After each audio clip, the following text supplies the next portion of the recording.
trial. So I figured, well, we'll just tell the truth and let the chips fall where they may. So I got a hung jury, 10 against me and 2 for me, but that was enough to hang it up, and from that point on, it was discovering the truth and the facts about the judicial system and how the cops work and how all the deals are made and how they try to scare you out of giving up your rights and making a deal and pleading guilty to what they charged you. I said, you know, you guys are guilty of you're accusing me of what you're guilty of. It's like, yeah, right. Yeah, you'll be heartened to know we recently had a police officer, retired police officer Howard Woolridge on Louisville Late Night, and he has an organization of exclusively police officers who want to decriminalize marijuana. Terrific. That's wise. And bring it into the war on drugs. That's, well, yeah. And he's from Texas. Wonderful. Good news. That's good news. Yeah, it's nice to know there's a few people out there, you know. Yeah, yeah. So, well, but your sounds like an unfortunate case. So, what was the final outcome of all this? The final outcome after 3 years. The attorneys got wealthy. You got poor. Well, no. First thing I discovered was I couldn't afford attorneys.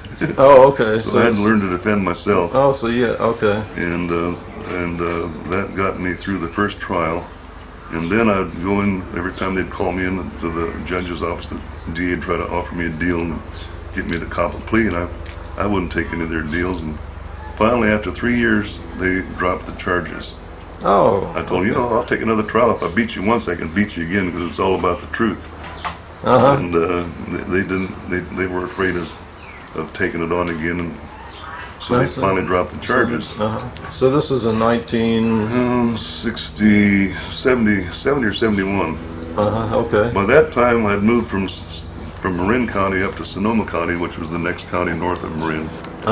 And started a church up there. And oh, really? So you are one of the original ministers, kind of. In this, we started the Religion of Jesus Church in the fall of '69. Oh, okay. And used pot as our sacrament, and made no bones about it. Got busted a few times as a consequence, but never did any jail time for pot other than that high school thing. I did 5 days. But it wasn't a pot charge. It was for interfering with an officer performing his duty. I just pulled away from when they tried to grab me. Oh, I see. Anyhow. But by the time they dropped the charges against me in Marin County, I was facing charges in Sonoma County. They had raided the church a couple times, and so I had 2 busts. I was working on the case at the time. I had 2 busts going in, and had a judge in Sonoma County willing to listen to the religious defense. And then the Court of Appeals handed down a decision in the case of People versus Werber, which radically affected the system. And the judge called me in one day and said, "Look at Mr. Kimmel." He says, "It's impossible for you to get a fair trial because the Court of Appeals came down with this decision, and you've already signed an affidavit that all the pot was yours and you were responsible for it." And he's about the only thing I can do, if you'll trust me, he says, is have a trial by the court, and I'll find you guilty, sentence you to probation, and that'll give you immediate access to the Court of Appeals. So I said, okay, I went for it, and he found me guilty, gave me 2 years probation, and I entered my appeal to the California Court of Appeals. And they ultimately turned me down, which I then appealed to the state of California Supreme Court. And at that point in time, a lawyer came in and wanted to be a friend of the court and wanted to help me. And so I said, okay, if you want to help me, challenge the constitutionality of the marijuana laws, that's fine.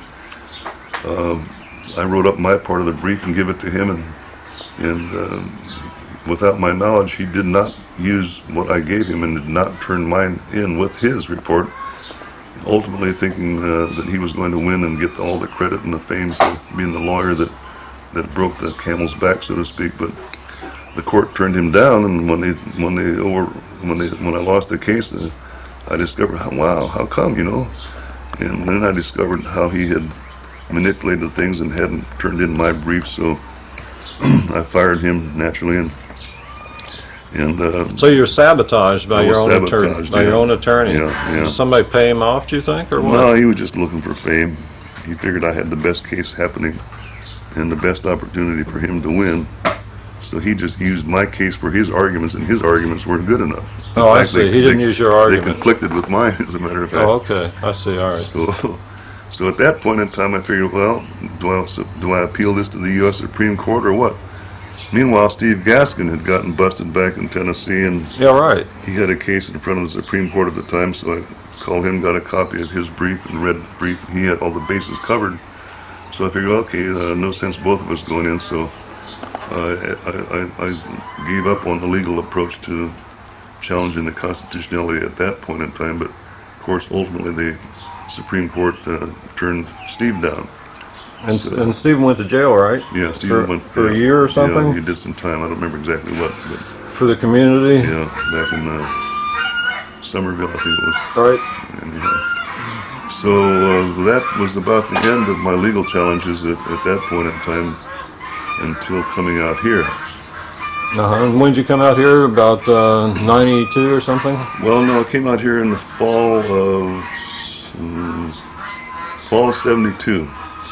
Uh-huh. And of course, I had married a lady out here in 57, but when we went back to Ohio State in the fall of 59, I went from 59 till 72 not being in Hawaii at all. Okay. So and then when I came back, I was into the Urantia Book, so I went from island to island looking for anybody that had heard of the book or knew anybody out here in any. Uh-huh. And finally on Kauai, I found a few people, and so I decided to move out there and start a divinity school in Kekaha in January of 73. In Kauai? Yeah. Okay. So shortly after being out there, I was growing pot in the front yard, and the cops came and busted me, and we had a talk. As well, you know, if you guys swear to uphold the Constitution, you got to cut me loose, because this is all for religious use, and it's not for sales, not for resales. It's part of our religion. And if you really care about the Constitution and the First Amendment, you know, you don't have to bust us. It pays the same if you bust us or not. But if you want to know the facts and the truth, this is about religion, and if you respect freedom of religion, you'll cut us loose. Well, they didn't cut me loose, and they took me to court in Waimea, Kauai, and offered me a deal. If I pleaded guilty, it'd be a $15 fine. I said, well, in all due respect, I appreciate your offer, but I can't accept it because it's part of my religion, and I'll just as soon take it to trial. Well, they decided to drop the charges rather than pursue it.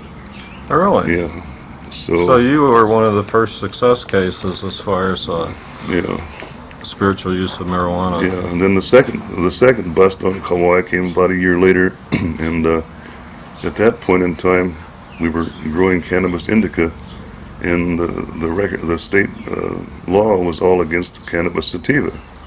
So I said, well, you know, folks, Really? technically, you don't have a case because this is not cannabis sativa. It's cannabis indica. Oh, it blew their minds. They found a hole in their bucket, right? I'm surprised that the law would be written that way. Well, they didn't know any better. They didn't know what they were doing. They were just, you know. Uh-huh. Interesting. So I called Richard Evans Schultes back at Harvard at the Peabody Museum and explained things to him. He says, yeah, well, send a sample of it back, and I'll identify it, and you can use that for the record. So we sent him a sample of the pot. And is that the same Richard Evans that I've probably talked Schultes, to? I don't know. Schultes, he's probably the old man at Harvard. Okay. He was at the Peabody Museum. Okay. He wrote a lot of good articles about pot. He had really? a lot of good articles in scientific literature on the subject of pot. Okay. And then what happens? They didn't take me to trial. They just let it hang. Uh-huh. Meanwhile, then they changed the law. They And changed the law to cover all species of cannabis.